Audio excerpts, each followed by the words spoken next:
Welcome to the Slow Ready Podcast, a casual drive into the music and culture of Goose. I'm Alex. And I'm Mike. And we're back after way too long of a break to chat about Goose's surprise fifth studio album, Chain Yer Dragon. Man, it's been way too long, man. Like, this funny thing called life just gets busy and crazy. It makes it hard to record sometimes, especially when it's not our full-time gig. How you doing, Mike? Doing great, man. Long overdue for some Goose chatter, so we got a lot to get into. It's been way too long. I'm really excited for this. But before we get into our main topic, as always, we got to do our normal housekeeping stuff. If you like what we do here and you want to keep up with the news and notes and all the Goose happenings, follow us on Instagram, Blue Sky, Facebook, TikTok, all the social media at SlowReadyPod. And if you also love the show and you're so inclined to, we love getting feedback. So feel free to email us at slowreadypod@gmail.com. Share the show with a friend. You know, we'd love to grow. And if you like the show, that'd be a big help. We can't wait to get into our main topic, but as always, we'll get into our first segment, the news and notes for the week, in our segment we call Hot Tea. So we're just going to keep it short to the most recent stuff since it's been so long since we talked. But I wanted to highlight this GQ article that came out recently, and it's titled with this really cringe title, How Millennial Jam Gods Goose Built an Empire of Chill. But it's actually a really great read. Did you have any thoughts reading this, Mike? Because I know the title was a little jarring at first.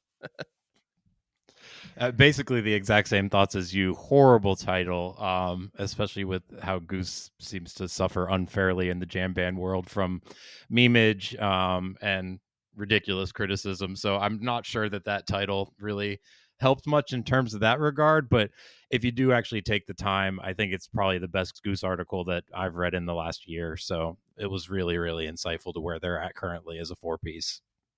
Yeah, totally agree. It really puts you in kind of their headspace a little differently than some of the other articles we've seen. And I thought it was really well written. And even though it has a Rolling Stone tier title, it's a really well written article. So please check it out. Misleading title. And then the second, yeah. And then the second bit of news was that Goose announced a WXPN Free at Noon set in Philadelphia. And that was on Friday, August the 15th. And it was a kind of surprise hour-long show. WXPN does their Free at Noon series at the, what's it called? World Cafe Live in Philadelphia. And they played about an hour. It is not a ton to break down or discuss here, other than it looked like a really cool event. The set list is Thatch opener, then Your Direction, I Would Die for You, the Prince cover. Then we got the debut of the song Royal from the new album, Madalena from the new album as well. And then got a Hunger Sight, Give It Time, and Rockdale to close out the hour of music. Like I said, not a ton of jamming, just noteworthy that they debuted Royal, and then we got the second play of Madalena after the Jimmy Fallon debut that announced the surprise album we're going to talk about. Did you manage to catch this one, Mike? Yeah, I caught all of it. I mean, it was a nice midday surprise, I think, for all of us that were, finishing out the work week. I think you and I are probably not exactly the target audience for these short radio shows, just we're not really fans of brevity, I would say.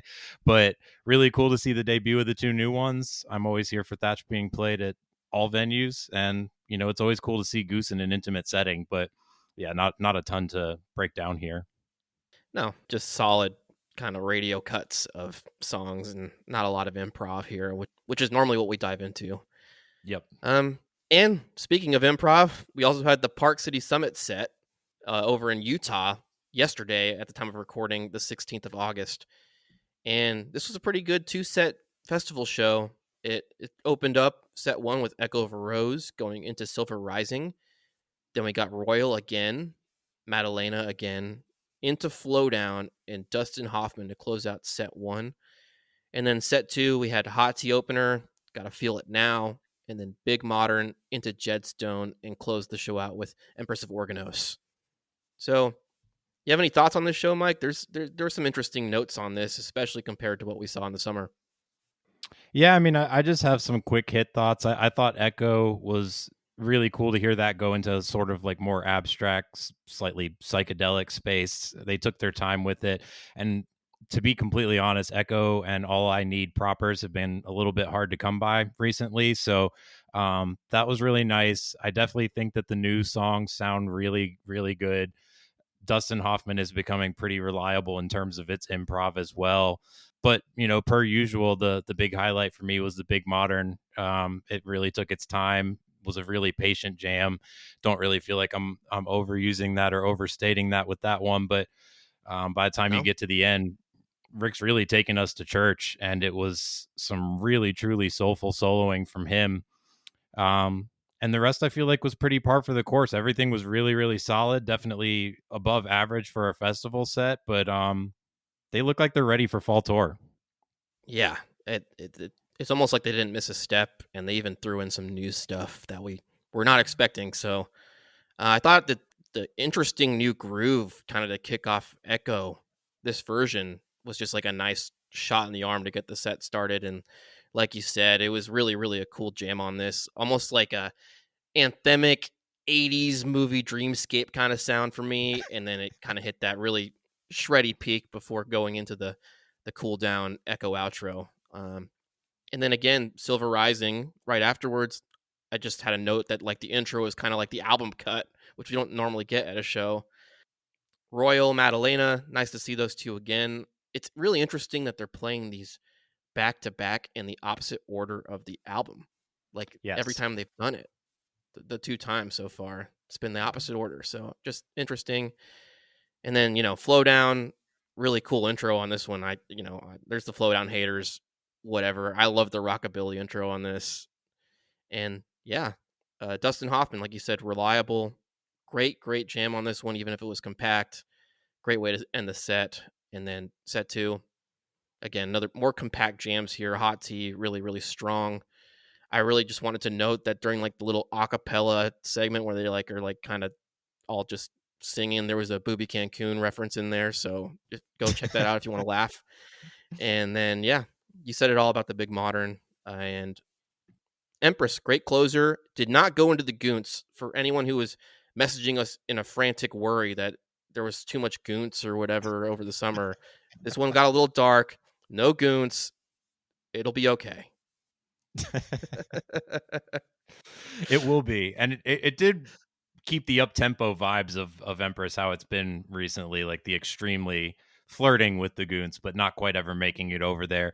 One other quick thing I did forget to highlight, the harmonies on Jed Stone were almost like there was a choir on stage. It was really, truly gorgeous. And I think some of the adjustments that they've been making post Jeff have, had some people thinking maybe that part has fallen off a little bit, but I think that was as good as I've heard that song and as good as I've heard the harmonies from Goose in recent months.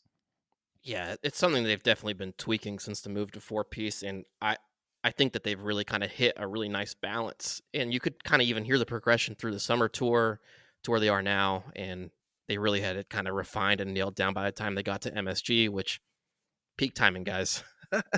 But yeah, Exactly. Jed Stone just rules, man. Like, just a great tune. This is perfect placement for it. I'll take it as the song before the last song every time. 100% agree.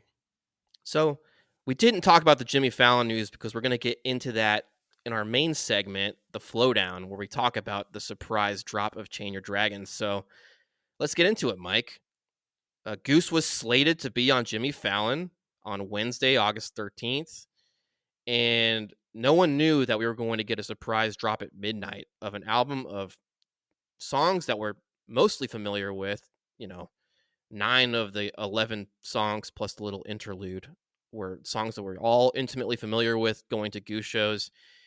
And yeah, they just casually drop it at midnight, and then about 12:35 in the morning, Jimmy Fallon hops on. It's like, oh yeah, there's a new album here. They're gonna play Madalena from it. It dropped about half an hour ago. Go check it out. And that's just crazy, right? Like, this band is the best. Shocking, because I mean, we had Royal, so conventional wisdom early on would have been they're there to play Royal. And in my head, we've got a natural break coming up in November. It looks like I thought, okay, we'll get the single out a couple months early. The album will probably drop in that little break in November. But no, Goose pedal to the metal per usual. Here's the whole thing and a brand new song debuting on live TV. So what a cool week and what a cool year to be a fan of Goose. Yeah, and we had D. James Goodwin on a few months ago. Dan, off the record a little bit, hinted to us that like, oh yeah, we've been like in the studio some more. There'll be more music coming soon. Don't worry about it. We didn't think it'd be this soon. Not this soon. Not at all. Like, and a surprise drop on top of that. After all the marketing and lead up for EMG, this was the polar opposite.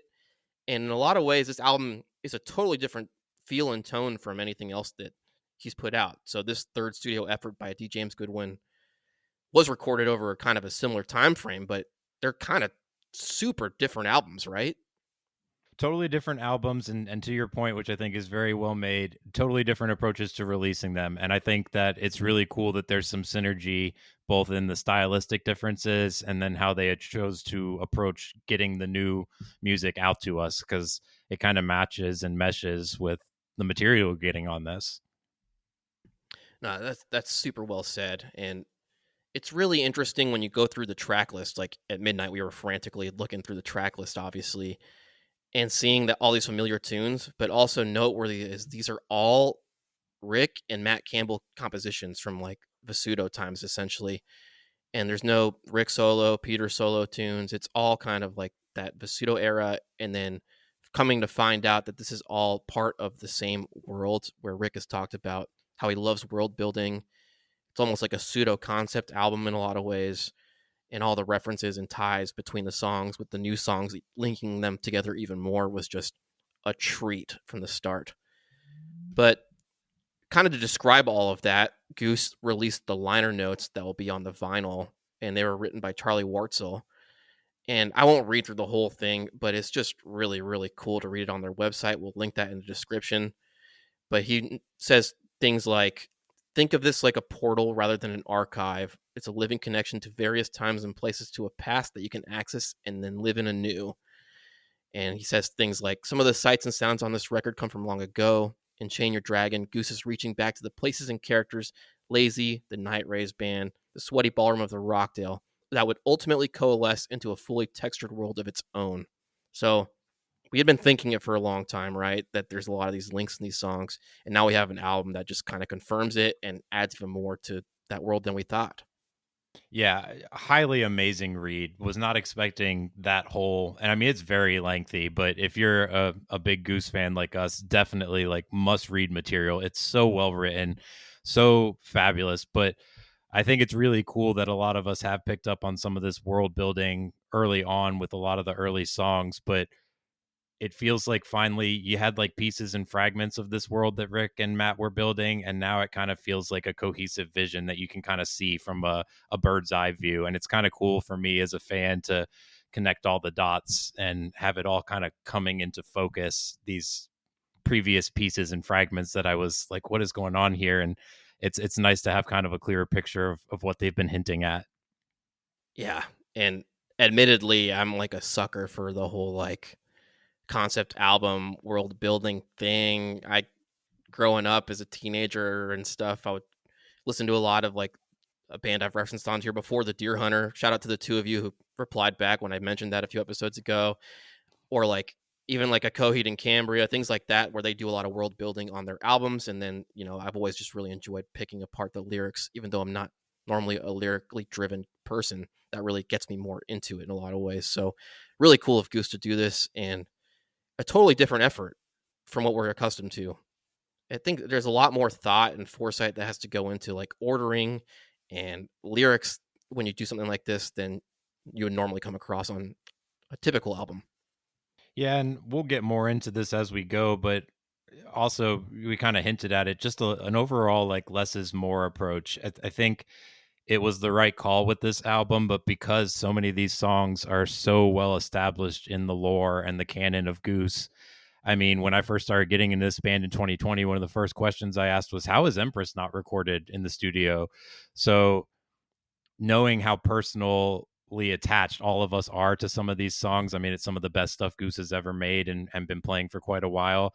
I think altering them very little, and then when you do alter it, doing it in slight ways that only enhance and don't take away, there was definitely a lot of thought, I think, of us with as fans and how we would react to some of these things, because we all have, very cherished opinions of a lot of this album. That is really, really succinctly said, man, because that really captures how I feel about it too. And it's so different from Dripfield and EMG in that way, where it's almost like a testament to the live sound in every possible way. Some of these songs, even you could be listening from a distance or something and think it's a live cut at points. But we'll get more into that when we get into track by track. I don't want to spoil my thoughts too much on that. But first, let's just talk about the album personnel here. Obviously, we have Rick Materatanda on guitar and vocals, Peter Anspach on keys, synth, and vocals, Trevor Weeks on the bass, Cotter Ellis on the drums, percussion, and vocals. And then Matt Campbell contributes quite a bit on this as well, outside of the song composition. He's on the synth, keyboards, and vocals. Ben had some contributions on this, Ben Atkin. So we talked about the timeline going back as far as 2023 in some ways, and there's still some drum tracks with him on them. And then, of course, D. James Goodwin on the guitar, synthesizers, percussion, and drums throughout. And you can hear all these contributions in really subtle ways a lot of the time. So really, really cool stuff. And then a few production notes here. Obviously produced, recorded, and mixed and mastered by the man, Mr. D. James Goodwin himself. It was mixed and mastered at the Isicon in Timberville, Virginia. It was also recorded at Dreamland Studios in Hurley, New York, with some additional recording at the Chateau and the Isicon. And then there was some additional engineering as well by Jill Pelkonen. And the cover illustration was done by Johnny Lovering, with some additional illustrations by Kevin Bergqvist. So, any thoughts before we kind of dive in here, Mike?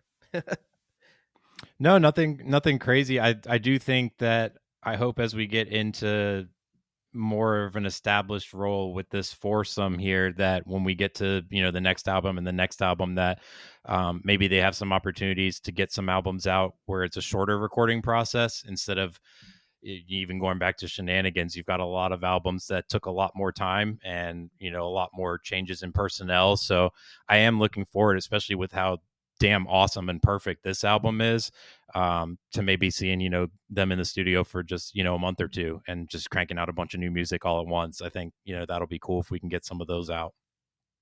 Yeah, and they're clearing the plate of a lot of these tunes that have been in the backlog for a long time, been played in the live setting for a long time, and now we're kind of starting to see new tunes crop up that probably need an album of their own. And I think they're just catching up here, especially releasing these two albums within 4 months of each other. Like, that's a good way to catch up, right? Yeah, clearing the slate, I think, is definitely a good way to put it, because we've got to make some room for cough, big modern cough. So there's a bunch of stuff that needs to get out there. Yeah, you're not kidding. We could have a whole discussion about that, but we'll do that in another episode. Yep. So let's get into our track by track first impressions on the album. And this album kicks off, like many shows we've seen since 2024, with a Hot Love and the Lazy Poet. So what'd you think about this opener to the album? Yeah, I mean, my first thought that I wrote down was, how good is this song at opening? I mean, it's perfect in this role on an album and in a show. Some of the best harmonies I've ever heard from any studio recording with this band. And it's still at its core a pretty straightforward and fun song, but the additional textures from Peter with the various keys that he's using, and the harmonies really elevated this without, as I'm going to keep saying throughout this discussion here, without becoming a distraction or taking away from what the song does best. I mean, I feel like that's the core ethos of this album's production, is they enhance things, but it never takes away. I'm never focused on what they're enhancing. It's still just the greatness of the song itself is front and center.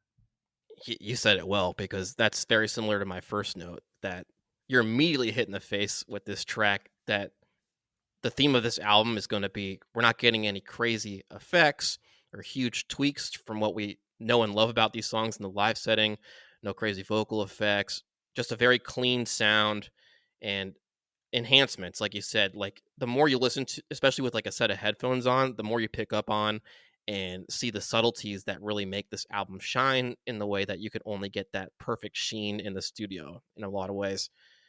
And yeah, this is just a bop. And I was a little shocked by the early slight lyric change from what we've heard in the live setting before the first chorus. But other than that, I was like pleasantly I was still pleasantly surprised at that, but I was like, dancing around, singing along the whole time and thinking, man, this is just a great way to start my day at midnight because the album dropped and now I'm going to be up till 5 a.m. Um, and there's that like really cool, like springy synth solo after the first chorus that goes into like this like marching snare thing we don't always hear from Cotter in the live setting. And then some really different but cool guitar and bass and drum solos before the normal ripping outro. Like it sounded a lot like the live version, but also definitely stands on its own.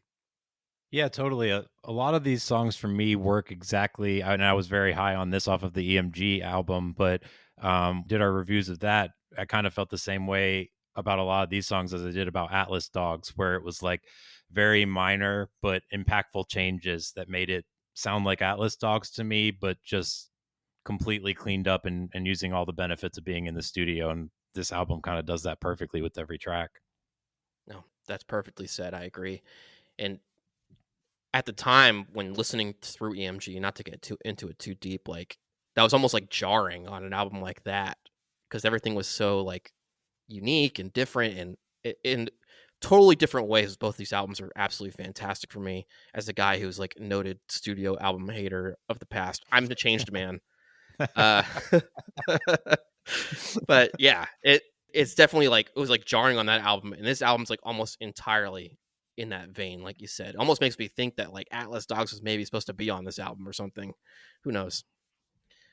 We'll get more into this in a second, but there's one song on this album that actually feels to me more at home on EMG. So we'll get there in a few Oh, tracks, but interesting. Okay.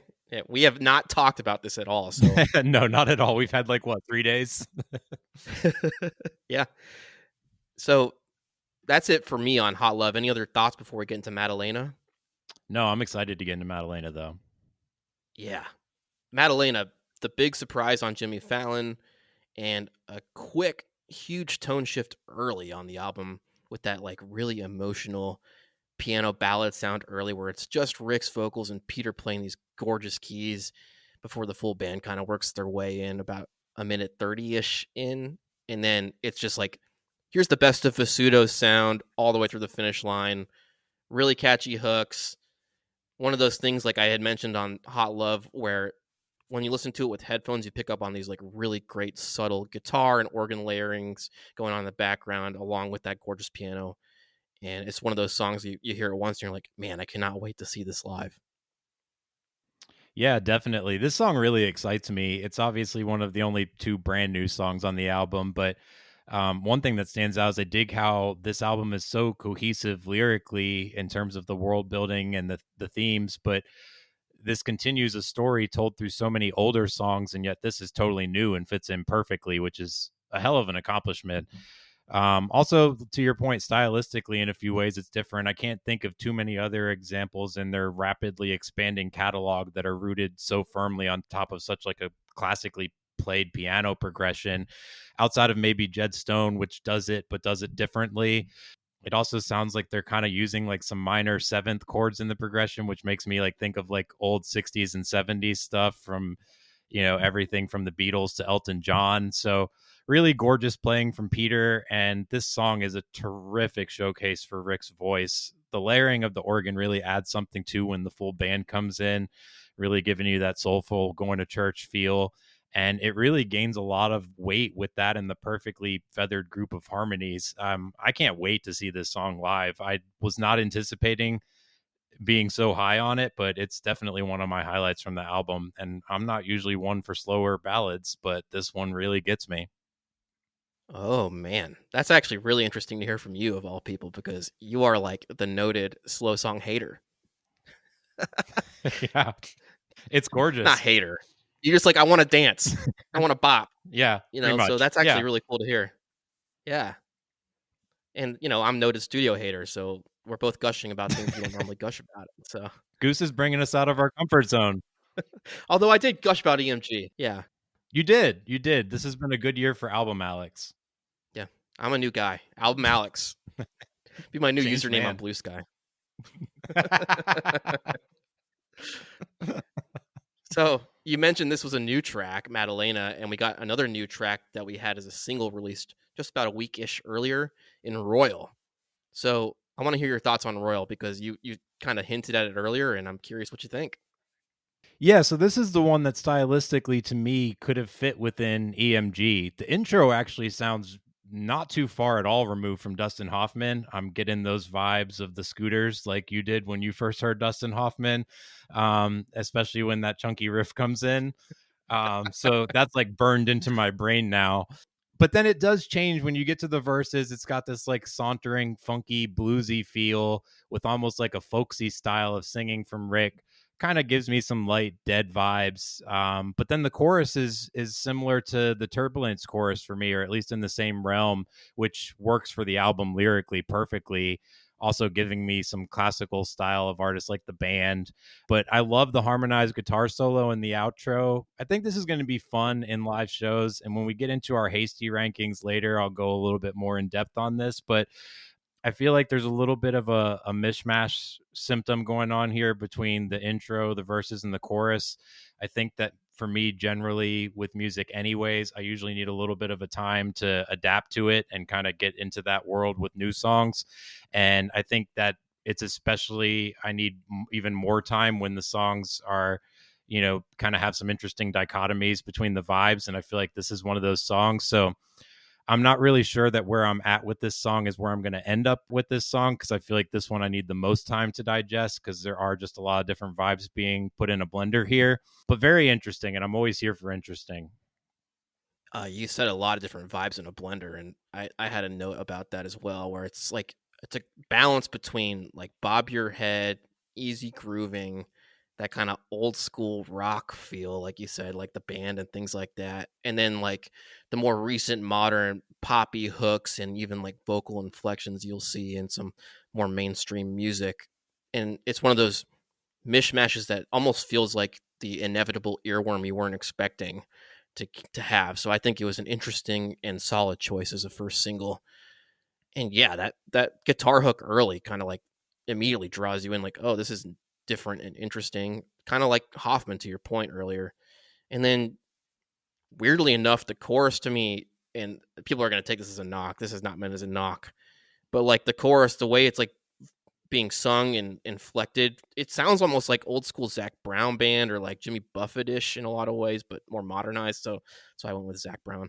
And shout out to those guys being from Atlanta. I used to see those guys at frat parties, so I don't hate them by any means. So that's not a knock.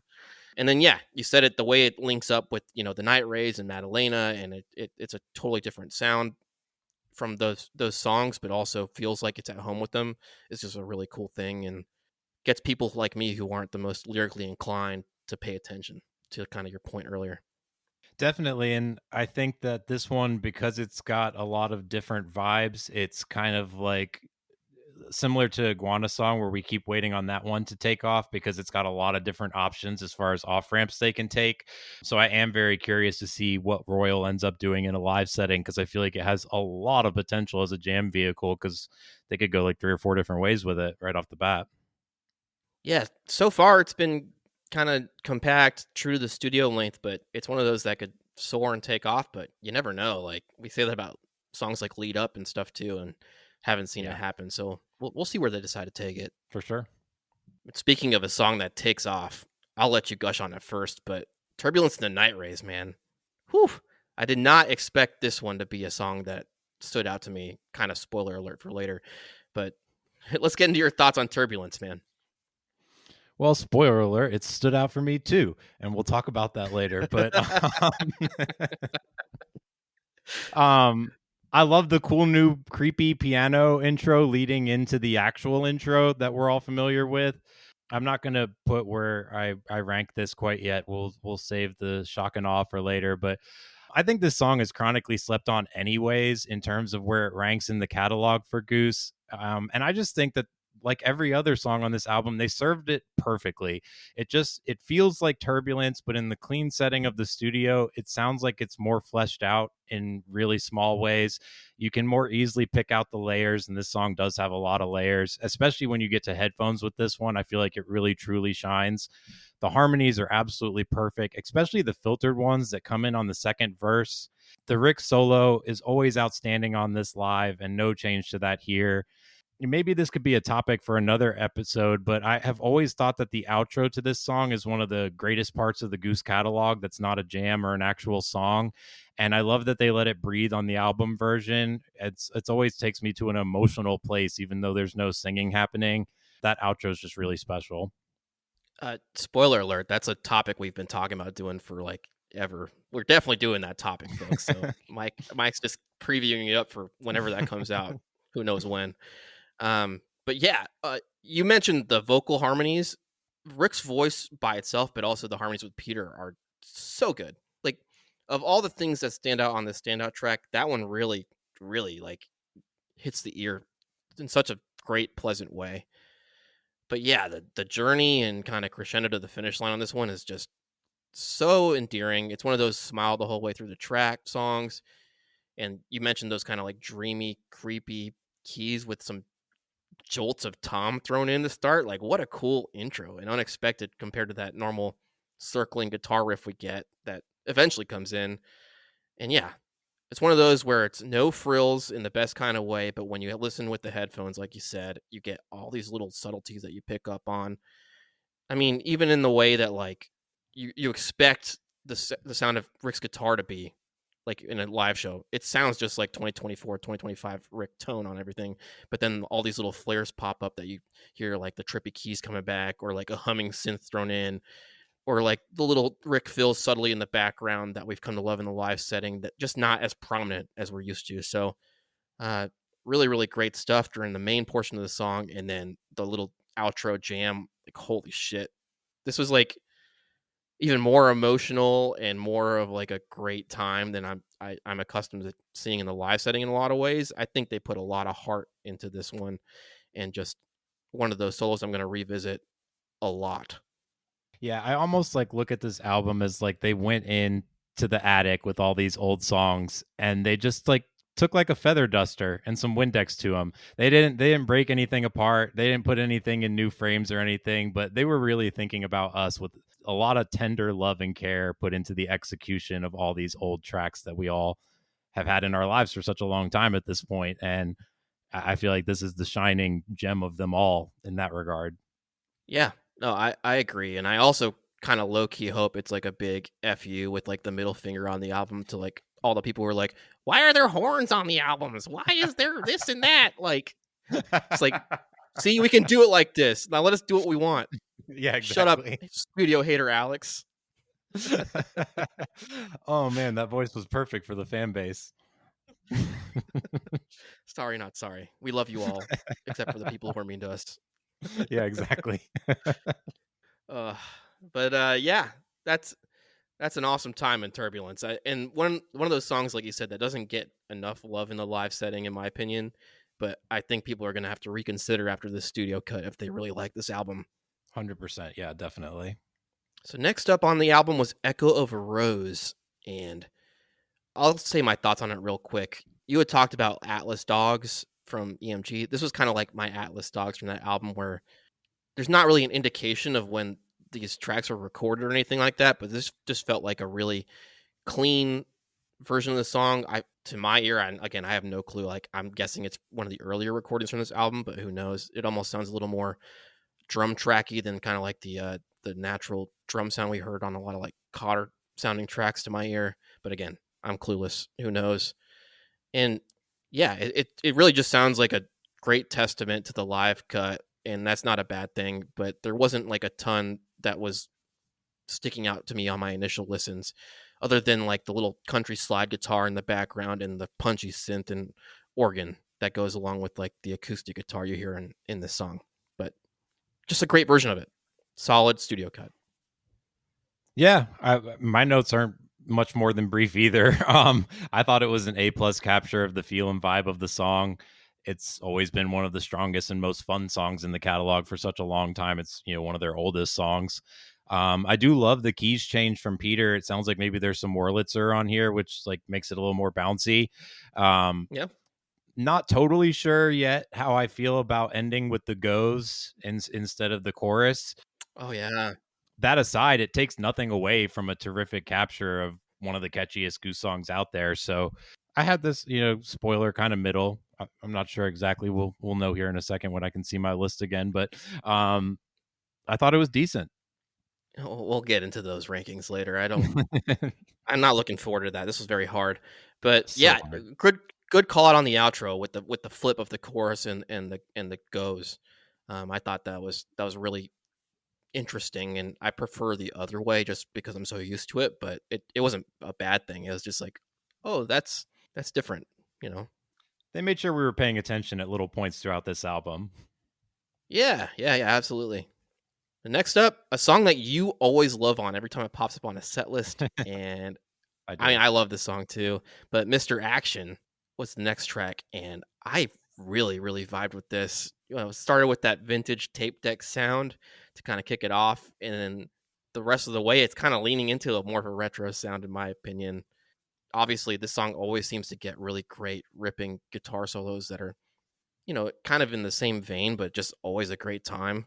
But the one thing I really wanted to shout out was I really loved the flare during the chorus of like the ascending synth in the background that almost sounds like vintage 70s funk, where it's like the do do do do do do, you know, like it's just like gets me happy every time, like I'm smiling. And then of course, you know, you're singing along and vibing with Mr. Action, the song, and then you get into the insane guitar and synth solos on this, and it's just, it flies by. And it's one of those songs that even if you hate on it when you've seen it too many times or whatever, like it's a great listen and feels very fresh on the studio cut. Yeah, very similar to Turbulence, but to a very, very slightly lesser degree. Feels like this song just truly benefits from the studio treatment. I love that old school tape deck intro. The vocal effects kind of remind me of a little bit of what they did a lot with Rick on Moon Cabin, but now with like a full tape deck inserted as well. The track gets a lot more bounce, like you said, from the use of the layering, especially with the keyboards.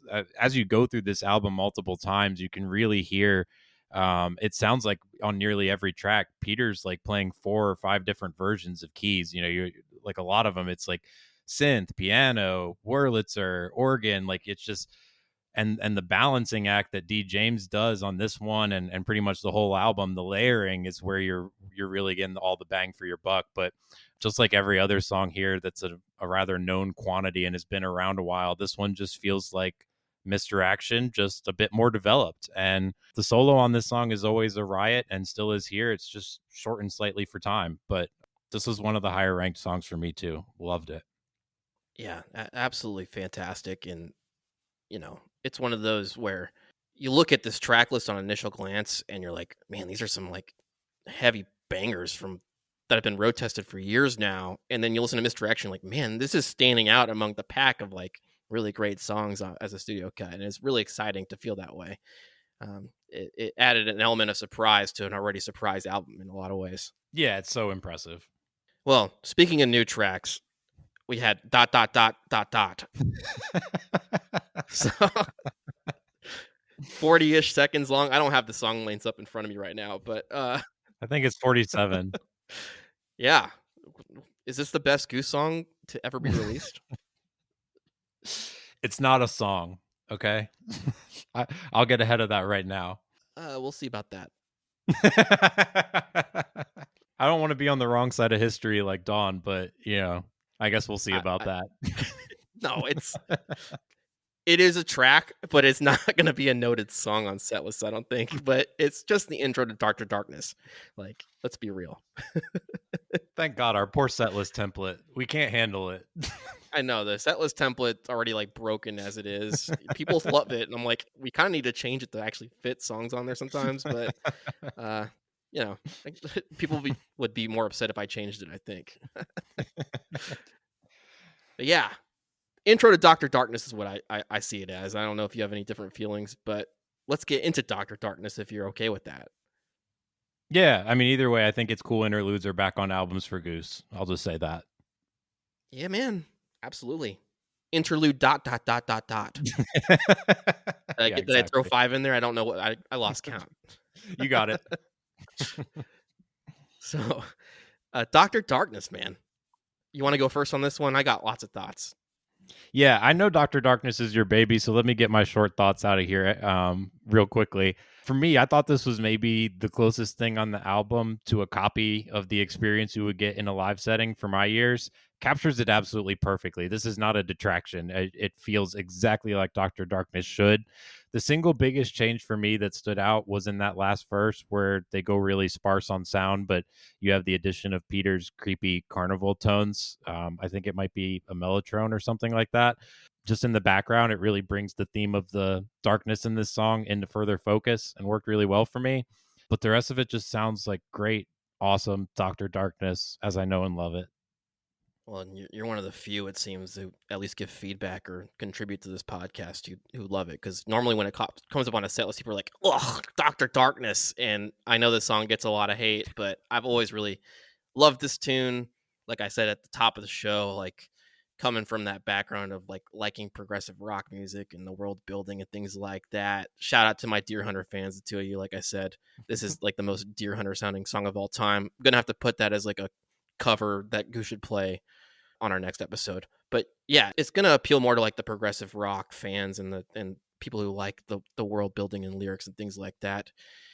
And kind of to the point that we've said ad nauseum on this show, this was a really well refined studio cut where it enhanced in a lot of ways what's great about the song already.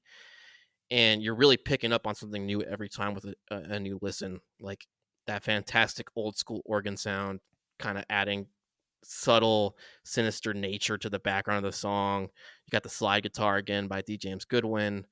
The guitar tone on the solo is like chef's kiss perfection, and then kind of the breakdown afterwards was like the one really unique part of it for my ear, where it sounds like a stand-up bass and like the finger-picked acoustic sound before like erupting to the finish line is just exactly the kind of studio magic I'm looking for on a song that I already know and love. Yeah, and then you said the layered vocals as well, just absolutely great, and I really hope that we see some more converts into loving Dr. Darkness after this studio cut, because again, this stands out on an album full of bangers to my ear. Yeah, it's just a really great song. And I've always just picked up on what you were saying as far as like the prog rock vibes. I'm also really into that area as well. But there's just so many influences in that song. Like at times when I'm listening to, you can even hear like early Santana and stuff in it. I just think it's a really interesting musical piece, regardless of being in a live setting or on this album. And they served it perfectly. Yeah, absolutely. Well said. So after that, we're not stopping with the well-known tunes here. We got Empress of Organos next. And I got a lot of thoughts on this one too. I don't know how many you have, but I don't know which one of us should get into it first, because there's a lot to talk about here. Yeah, I've got a lot as well. So go for it, man. All right. Well, I won't lie. Like when Midnight dropped, I pulled up the album, confirmed the track list, and I was a little nervous when I saw this on there because, well, for a lot of reasons, but like Empress has like quickly moved up my wife's favorite songs ranking list, and I really wanted this to like hit for her, but also I just find the song to be such a cool journey at a show. I didn't know how you could capture the magic of the live setting on this one. And, on top of that, like, again, this is like a studio hitter household. So the two of us were like, I don't know if we're going to love it or whatever. And I'm happy to say this absolutely slaps. Like, this is the shit. Layers on layers on layers on this thing. There's like piano, clav, synth action going on. There's shots of layered vocals inserted between like Rick's isolated vocals that just give you like injections of goosebumps. It's awesome, and the energy of the live setting is perfectly captured in no better way than like the Peter led clapping section normally before going into the final chorus and the jam. And again, like it's absolutely perfection for my ear. There's a clap party going in that jam. There's a percussion led funk section with like bass and cowbell going on. Trevor's the man, and then Rick's once again kind of channeling this classic rock perfect sound with what I think is the best guitar tone we've ever heard from any studio cut that this band has done. It's just warping you to another dimension. So fucking good. And yeah, I really like that they gave it a little more runtime than a normal studio cut and let it breathe, because that magic is perfectly captured in this track. And spoiler alert, I absolutely love this song. We'll see how high it is on my ranks. Yeah, I'm right there with you. I mean, like I said, when I first started listening to Goose, one of my first questions was, how the hell is a song this good not recorded? So this was the first thing I jumped into when the album came out. Since then, I've been listening to the album pretty much front to back, the way it's intended to be listened to, but I had to get in on this first. Like you, I love the layering. This is probably like one of the more complicated efforts on the album in terms of everything that's going on with the harmonies, the keys, the guitar, even. There's multiples of that going around. But it, just like everything else, does not distract or detract in any way from what this song has always been. But I'd like to focus, directly on the jam. It's a cool, overtly funky, clav-driven jam that flirts with some of the disco vibes from Goose for me, with some really awesome chemistry from Trev and Cotter. And I love how at the end of that section initially, they keep doing these repeated callbacks to the Empress theme, with the guitar especially. And then they move into devoting what I think is the exact appropriate amount of time and space to the more airy part of the Empress jam that really just soars before coming back around. To execute a jam with all these different pieces and influences and teases this effortlessly and eloquently is just, it's a work of art for me. I don't really feel like that's overstating it. No, I could not agree with you more, which probably makes for some boring podcasting with how much we agree with each other on a lot of things, but especially this album. Like, it's just like the best ride in the best way. And I didn't know what to expect. Like, obviously we know Empress well, but I didn't know how they were going to tackle this in the studio. And just the fact that it's such a great testament to what we have known and loved, but also it's just like so perfectly shined up in the studio, to your point. Like, it's chef's kiss. I absolutely love this track, and I will be going back to it often. Yeah, this is definitely one of the ones from the album that's like making it into my mixed playlist of Goose Live, which is like 90% of the playlist, and the few studio that I'm like, rotating constantly. This Empress is firmly in that. Yeah, if you want like a jolt of joy and you don't got time for a 25-minute Goose jam banger, like, this is a good 10 minutes to add to your repertoire. And if you're trying to get someone into Goose, this is kind of a good intro to what they do. It feels weird to say that about a studio song for Goose, but this is how good of a job they did at capturing some of their best known live jams. This is just absolutely perfect. Yeah, absolutely. Next up, relatively new tune to the Goose world itself, but old Vasudo song, Jed Stone. Cool down after that banger in Empress, and this is one of those songs that ever since I saw it at MSG has not left my head, and I was so happy to see it made this studio album. So, what are your thoughts on this song, Mike? Did you like the studio cut? How do you feel about it all? Yeah, I thought this was really, really good. This and Madalena obviously have a lot in common, way more based around the piano and just a generally more chilled out sound. I also hear some similarities with how they did How It Ends on EMG. But either way, this is already one of the best cool down songs in the catalog. It sounds again like a modern version of an older style of songwriting where it's just a very classical piano progression that either sounds like you're pulling it from the 60s or 70s, or you're an indie artist trying to reduce that sound to its essence. But it's just another example of how talented Goose is and how much musical ground this band covers. Because if you've listened to a lot of Vasudo, it's a very different musical feel than Goose on its own. And to take this and translate it to the Goose world so perfectly is, again, just a testament to them. Yeah, it's one of those songs that almost feels like it'd be super straightforward in a lot of ways to record, because it's just such a perfectly crafted song. Like, it's just crazy how these songs are written when these guys were so young, and like, I don't even have like 0.0100001% of that talent in my body. Like, it just blows your mind, like, that there's this much songwriting talent in the world. And yeah, I think they absolutely nailed the feel. There's a lot of little layers in this, like you said, but it's very straightforward. And the highlights on Rick's vocals, in my opinion, and like you said, some great guitar shots and piano. The thing that really stood out to me once again was the solo. It sounded just like what we've seen in the live setting the last few plays, but once again, back to back tracks with like really cool tone. This one's more like reverby with a little bit of like drive and fuzz on it. It sounded like to me, and it's just so good. There's one point where you feel like you're in this like triplet riff that's quick shreddy Rick stuff, but it almost is like capturing the whirlpool of emotion of this really emotional tune all at once, and it just kind of encompasses you, and then smash lands you back into the outro that's just really emotional once again. Um, Another track I'm really glad they gave a little runway to, because oftentimes you might see a band like make a song like this 4 minutes versus the 7 or 8 or whatever this is that it deserved. The only thing I'm curious about, and it's not a knock because I really like how they did this track, but like when they play it live on the final chorus, usually they go into it with the "Come on, Jed Stone, you can rest your sad bones," and it's just Rick doing like quick shots on the guitar and his vocals isolated, and it's just the full band the whole way on this. I'm curious if they did another take with that, because that adds like another emotional beat to the live version of the song for me, and I'm curious if they had discussions around that. But either way, sounds amazing. It's a 10 out of 10. It's funny you mentioned that, because I hadn't, it hasn't been in rotation for very long. So until you said that, I hadn't even recognized that it's missing that little shot injection into the arm.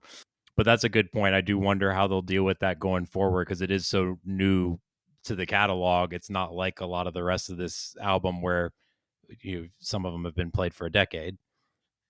Yeah, and it's one of those things where it's like a burst of energy to the finish line in the live setting, like that you don't necessarily need in the studio. So again, that's why it's not a knock, but I hope it's not something they change in the live setting, because it's like it's an emotional crescendo, and it gets people up and moving.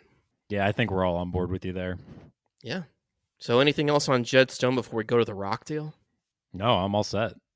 All right, well, let's get to the Rockdale, dude. This is a staple in the live setting, obviously.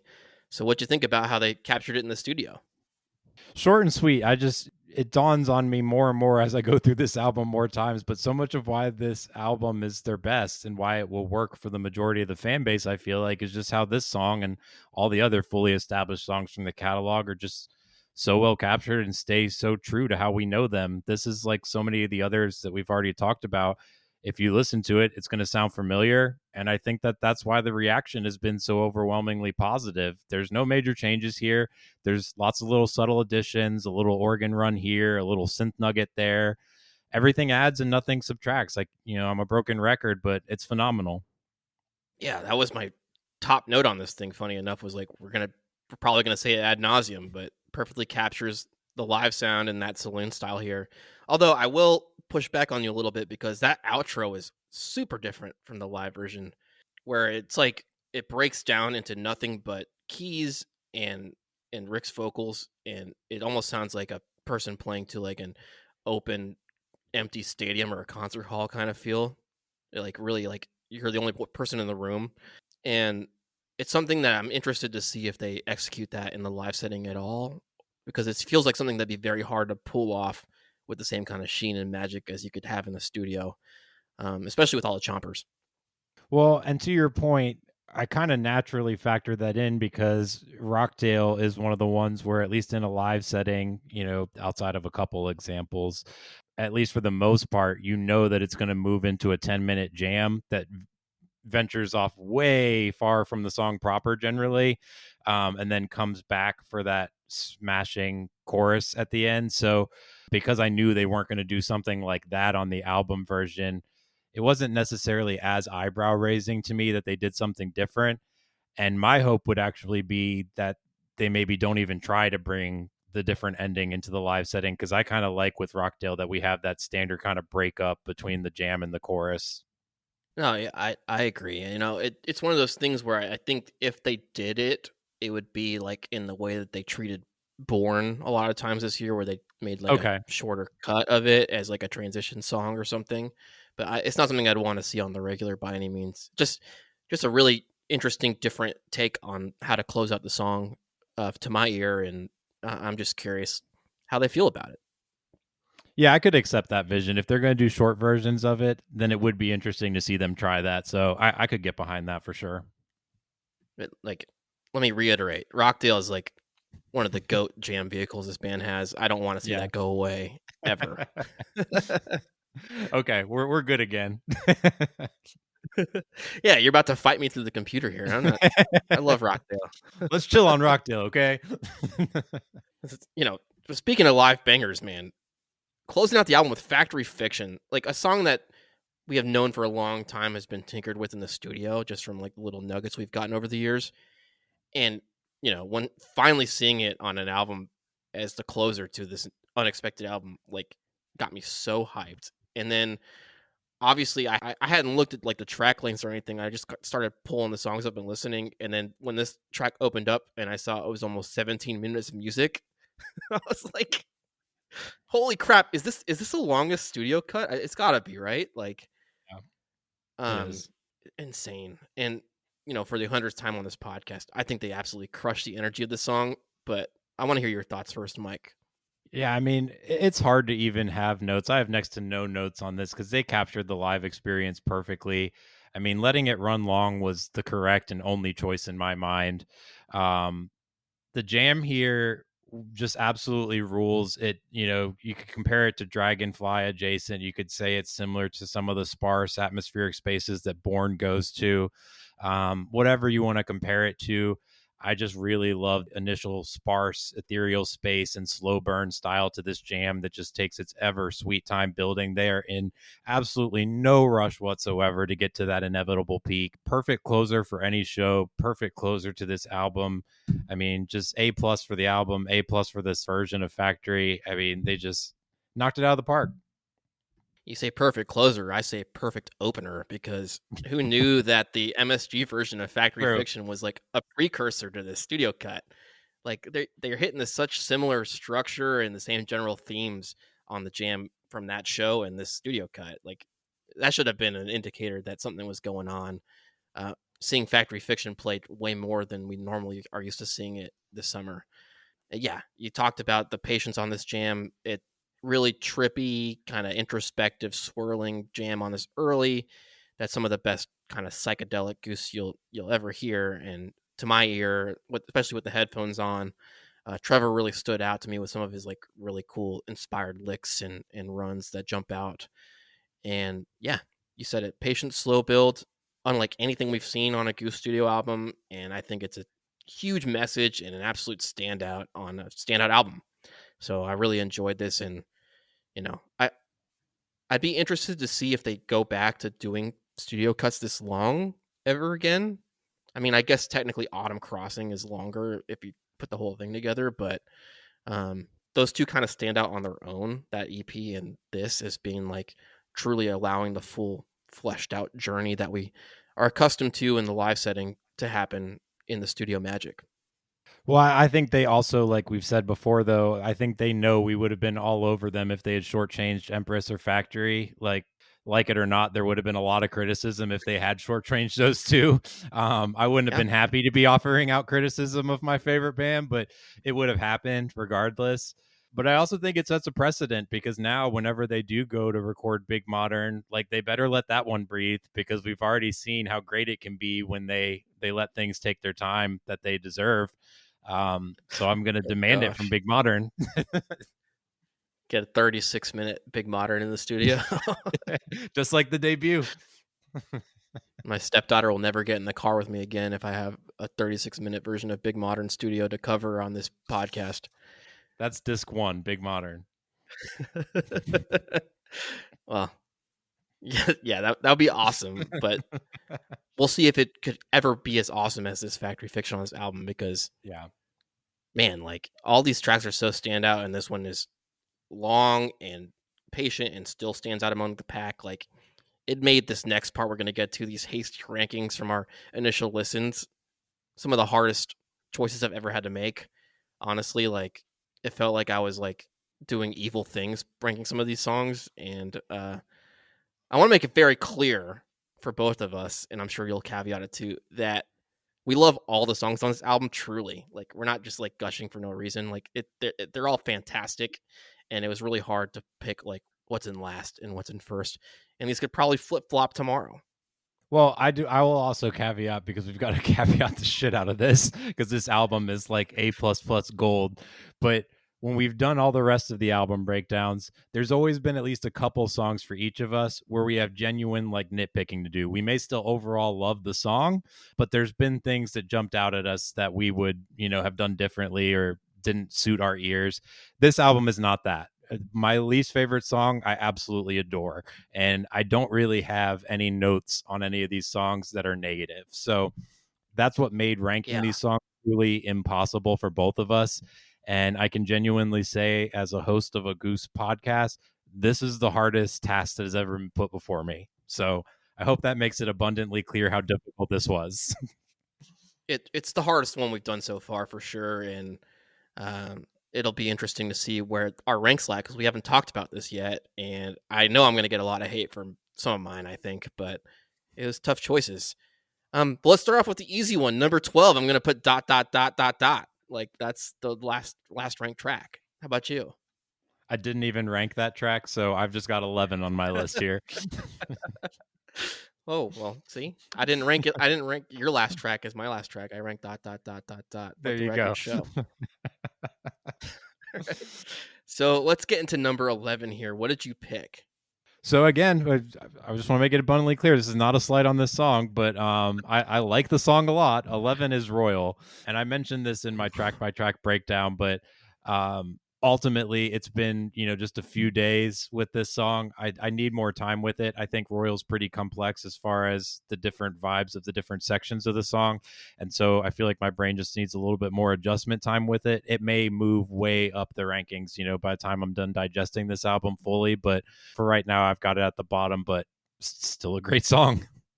That's how I feel about all these songs too. And like, I think the lowest ranked song would be like an 8.5 out of 10 for me, like kind of thing. Like if that, and this is going to make a lot of people mad. Please don't like come after me. I promise I do love this cut. But at number 11, I had Echo of a Rose, and I feel really terrible saying that. And it's only just because like it's pretty straightforward to my ear, and it's just a great encapsulation of what we're used to. Kind of like I said about Atlas Dogs on EMG. It's terrific. It's just other stuff stood out so much to me, and also some of the newness of the newer songs probably helped their case compared to this. But it was really tough, and I legitimately feel like an evil person, like I just like serial killed 20 people or something, ranking it this low. It does sting the nostrils a little bit to hear Echo ranked at the bottom of any list. I'm not gonna lie. It's everything else is just that good. I promise. Like it's great. This would rank very high on my EMG list for the record. Yeah, top 3 probably. It'd be up there, like my Everything Must Go rankings if it was on that album. Yeah. It was just that hard. Mm-hmm. So how about number 10? What'd you have? I've got Hot Love, which is a song that I adore live and I adore on this album. It was just a very good interpretation of the song, and I think a lot of the lower part of my list is going to be it's perfectly great at giving you what this song does well. It's just, some of the other ones had more improvements and modifications to them. Yeah. That's absolutely fair. I had Royal at number 10, so we're on a very similar page with Royal, and it's not that I love it. It's been stuck in my head since it came out. It's just one that I think I need more time for it to grow on me, and I just love these other songs so much that it was one that I had a really hard time placing. Yeah, and no disagreement there. Obviously, it's good to see we're on the same page, but we will not be on the same page with my number 9 pick. I'm prepared for you to jettison me from the podcast, and I understand it, but I've got Dr. Darkness at number 9. No shade at the song. I actually am, believe it or not, probably not believable right now, but I actually am a Dr. Darkness fan. But again, just like Hot Love, it was very true to me, to the experience I get from that song, and just some more layers going on some of my ones that I had ranked higher. Okay, well, we're not going to jettison you from the pod, but just be careful in the future at a show with, like, if anyone tries to choke you or something. Just throwing that out there. Totally fair. It would be Dr. Darkness doing it. It wouldn't be me, I promise. No, you're probably going to want to choke me for my next one, and it's very similar to Royal. I had a hard time with this one, and I picked Madalena number 9, and it's gorgeous. I absolutely love it. It's just one of those things, again, where I think I need more time for it to grow on me, and I just have so much love for these other songs I'm more familiar with, and then the shine that they added on top of them to enhance these in the studio just really kind of tickled my fancy more. Yeah, totally. I feel like we're just like defending ourselves throughout this entire process, and we just can't stop because we just feel so bad about ranking I feel these. terrible. This is stupid. Why did we do this? It feels like crimes against humanity or something. Yeah. So at 8, I've got Jed Stone. Again, another song that I love. Just other stuff ahead of it, unfortunately. And I think this is a very good version and interpretation of what we know and love about this rather new song, but just had some other heavy hitters. Yeah. I mean, I don't agree. Well, we're not super far off, I guess. Spoiler alert, but it's tough to rank these at this point, like you said, and this is just such an emotional powerhouse. But once again, more on the straightforward side of what we've heard in the live setting, I suppose. So that makes a lot of sense. Number 8, I had Rockdale, believe it or not, and again, another one where I thought it was a really great, true, polished testament to what we're used to. It sounds just like the best parts of what you want to hear in the live setting, but that outro really stands out to me as a really unique part of it, and it hurts to put it middle of the pack, but again, I'm going to reiterate it. Everything else is just so standout to me. Yeah, I mean, there's no wrong calls here. I had Echo at 7. I think part of what's getting in my way with ranking these is the pure excitement I have over some of my old classic staple favorites being on an album. It's hard to tell after just less than a week to know how much that is influencing how I'm ranking them as well. So that's another factor in the blender here. But I just thought this was a really good capture of Echo. Echo, super fun. I had it at 7. Yeah.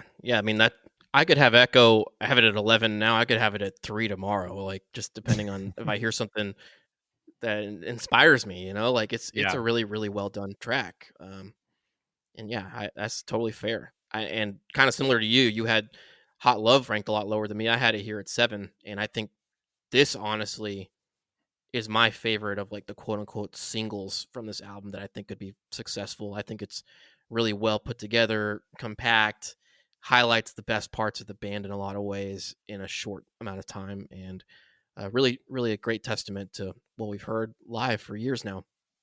Yeah, definitely no disagreement there. And kind of similar to your rankings, I had Rockdale at 6. So, just a stone's throw away from where you had it. Really good capture of it. Love Rockdale forever. Just not, reinventing the wheel. No, yeah, I agree with that. And I think we flip flopped because I have Jed Stone here at 6. There So, you go. yeah, we talked about it plenty, but just a really great emotional capture of a really great emotional song. And we'll definitely be spinning this one a lot, along with the live cuts we have, the handful we have. But this is worthy right alongside the best of the live versions. Absolutely. Although that Jedstone last night, I think that may be the early goat of Jedstone. So for me, it was just so damn good. Gotta see. I don't know. I'm so attached to MSG. Yeah, no, we'll feel it out too through Fall Tour because I'm sure Jedstone is not done showing up in any way now that we have it on an album. At 5, I had Madalena. I was not expecting this at all. It might be my biggest shocker from the album because when I listened to it on Jimmy Fallon, I was like, oh, I'm not the target audience for this song, but it's just so gorgeous and it's such an earworm as well. I think out of the whole entire album, shocking to me, this has been the one stuck in my head the most. This chorus just replays over and over again. I think they really did it. Yeah, it's killer. And the more I listen to it, the more I grow love for it. And it already kind of hit my ears perfectly the first time I heard it. I'm curious to see like if we revisit this in like a year, how we're gonna feel about all of these, because now I feel guilty having it at 9 when you have it at 5. Although I guess that's not too terribly far off. No, our middle's Um, kind of similar here. well, number 5 here, I had Mr. Action, and I just absolutely loved what they did with this track. Made it sound more vintage in a lot of ways, in the best kind of way. You're pulling some of the best of like the 70s style along with this Goose style, and it really stood out to me amongst an album full of like huge heavy hitters like we've talked about. You and me are right aligned because I had Mr. Action at 4.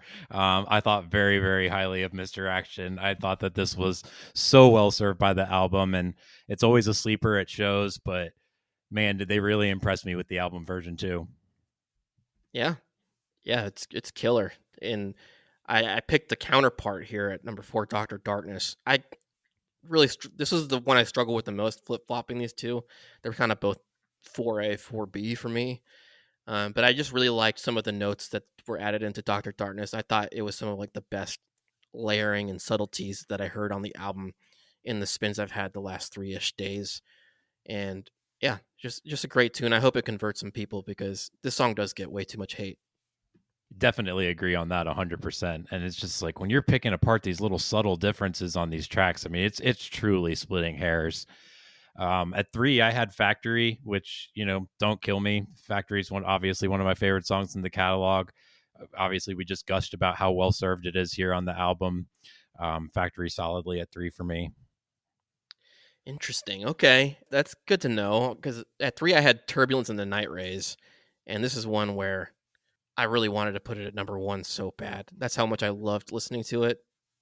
But there were 2 other songs I just loved more, which you should know by now from what we've listed off.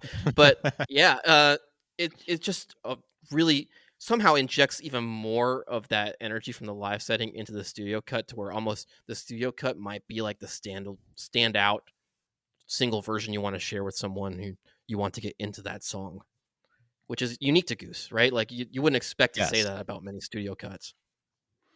No, I totally agree. And Turbulence has been kind of firmly like sticking with me more lately ever since Goosemas, and then especially Milwaukee. Milwaukee really stayed with me for some reason. I had Empress at number 2. Again, I was so beyond hyped to get Empress on a studio version. I really feel like I couldn't ask for anything more out of this track. They absolutely aced it.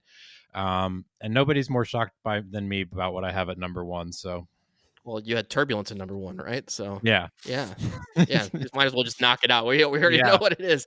I had Turbulence number 1. It was shocking to me. I mean, that's all. Both of us having in the top 3 and actually having the same top 3 just shifted. That surprises me because, yeah. So I'll get it out of the way. Number 2, I had Factory Fiction. Number 1, I had Empress. And like I said, any of this like top 11 really could be flip flopped, but top 3 for me is like those are the 3 most standout tracks on the album. Interesting that they're all so completely different from each other. And yeah, Factory Fiction, 17 minutes of gorgeous patient jamming, and Empress is just injection of joy, I think is what I said earlier in the podcast, and that truly is what it is. It's 10 minutes of magic, and I think I was just mostly blown away that I didn't know how the heck they were going to pull off a song as unique as this in the studio, and they crushed it. Yeah, and I think that's kind of cool too as well. I mean, just some similarities between us. Our top 3 are, I think, the 3 longest songs on the album. I think that they would also be the 3 that I would say have the most differences between intros, verses, and choruses, the most different sets of, genres and vibes contained within them. So yeah, it's pretty interesting that we've only had a couple days to prepare for this. You and I have done zero talking about where we're at with this album, but a ton of similarities between where we're at with this currently, at least. Yeah, that's how it goes on this podcast. I think people are probably like, get another host. You guys agree on too much shit. Get the hater on or something. Like, no, that's awesome. And yeah, it's been really nice to hop on here and catch up with you because like I said at the top, life's been just so crazy for the two of us, and we've barely really gotten a chance to talk a lot the last month and a half. So this has been an absolute pleasure. But before we get into the closing, is there any final thoughts you have on the album? Any kind of like encompassing couple sentences about how you feel about it?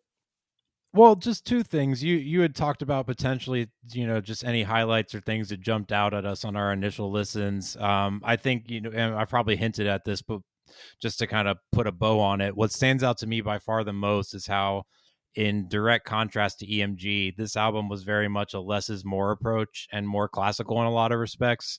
I think EMG as more of a modern style of production with lots of noticeable changes and alterations, new technologies to songs that we were familiar with. Whereas this album, I felt like goes for making a lot of small additions to songs that elevate them without changing or altering their fundamental sound and nature. I think of EMG as more like in the same realm as like things that bands like Radiohead and stuff do. And related to that, as far as like other songs and albums and production styles, I just want to say as well for the record, I don't expect every future album from Goose to follow this format. I still think that they're going to make attempts at doing things vastly different from time to time in the studio.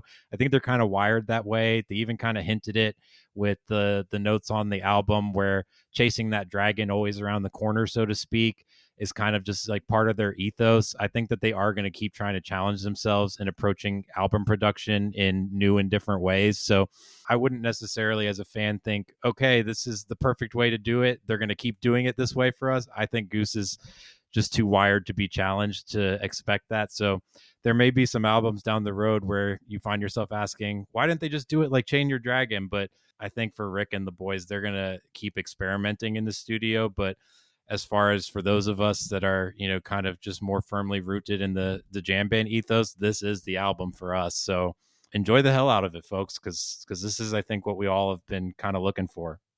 I couldn't say it much better than that. That's really, really well said. You just have a way with words, my friend. But yeah, on a tangent of kind of what you said, I think it'll be interesting to see where this album lies on people's rankings of the studio albums so far. I think, like I said, for more jam-centric folks like us, this will be ranking higher. I'm curious about how people feel about the other more polished and unique sounds from the studio from the past albums.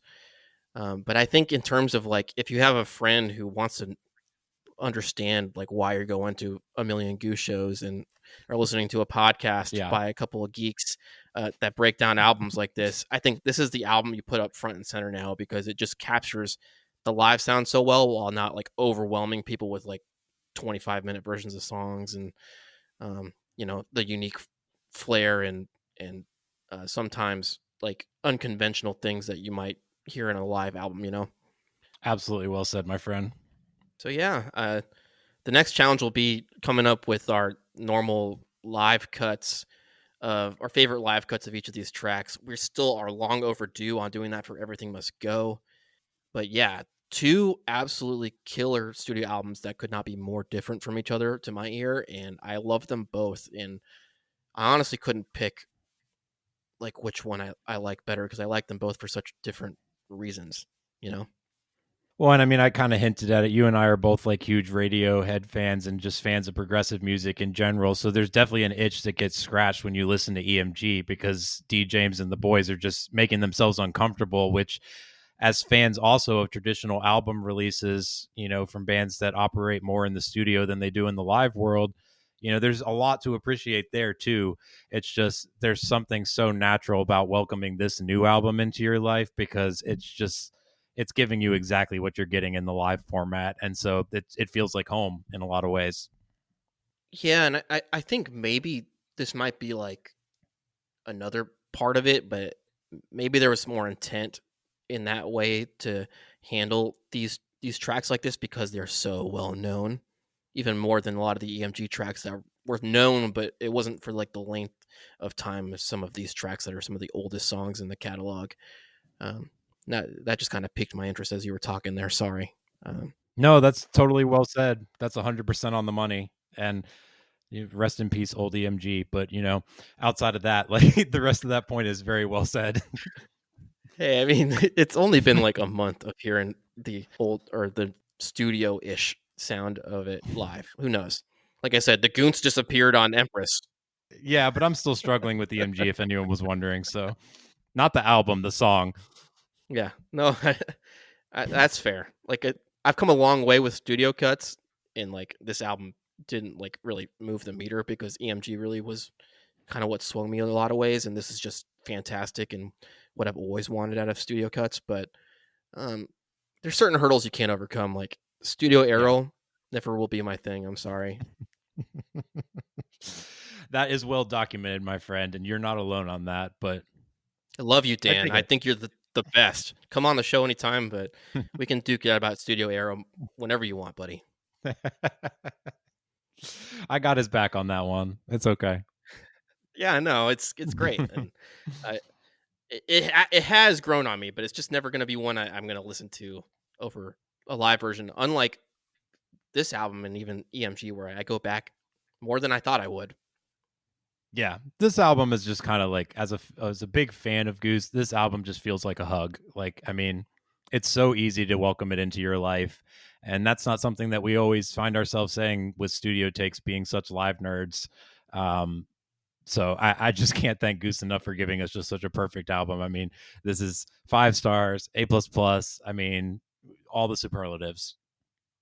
I know, and the best part is that it was like a surprise hug. Like we didn't Yeah. see it coming until hours before, and yeah, just absolutely terrific. And even then, like it was like rumors hours before, like we didn't know for Yeah. sure.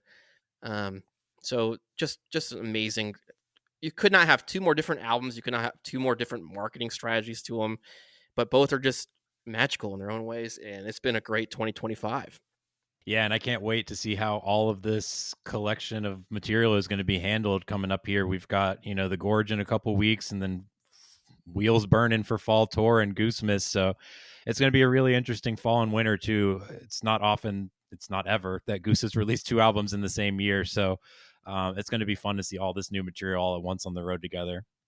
Oh yeah, it's going to be really interesting to see where they go with things. I'm not sure that we can really predict anymore because like I wasn't expecting the changes between like what we're used to seeing from things like Echo and Empress with the Goons for the last month, and then they flip it on their head at just this random festival show. Like I think they have continued their mission to change things up and keep things fresh for the fans, and I really am looking forward to seeing where the rest of this year goes. On top of Goosemas, which we didn't get to announcing, we don't even know the theme of that yet, and it looks like it's going to be like really unique and creepy carnival-y vibes from the imagery, but we'll see where it goes. Maybe it's in this world from this album. Yeah, someone says HP Lovecraft inspired.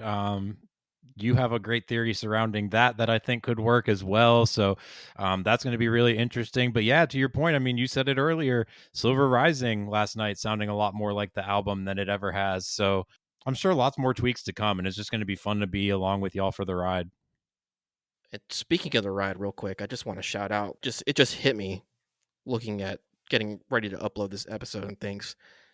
We've been doing this for a year, dude. It's been a year of Slow Ready Pod. Like, isn't that Hell yeah. crazy? 35 Wild. episodes on top of our Unbelievable. full-time jobs and all that. It's been a work of passion here between the two of us, and it's grown so much, and could not be happier to continue doing this. And hopefully, it's as enjoyable as it was day one. Hopefully, better.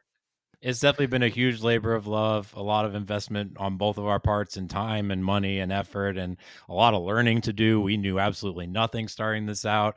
We didn't know if we would make it even a few weeks or have 4 people listening to us. So I've had so much fun doing this with you, buddy. I'm so excited every time we have an episode coming up. And thank you to everyone that's been listening this whole time or that just got here. I just cannot thank you all enough for the support at all. We do this for fun and because we are going to be talking about Goose regardless. So we have fun doing it, and hopefully you have as much fun listening to it as we do putting it out. Yeah, couldn't say it better myself. Thank you all for listening so much. We really appreciate you. Feel free to shoot us an email, like I said at the top, slowreadypod@gmail.com. If you have any feedback or ideas for episodes that you want to hear, we'd love to hear that. And we'll see you next time on the Slow Ready Podcast. Take care, y'all.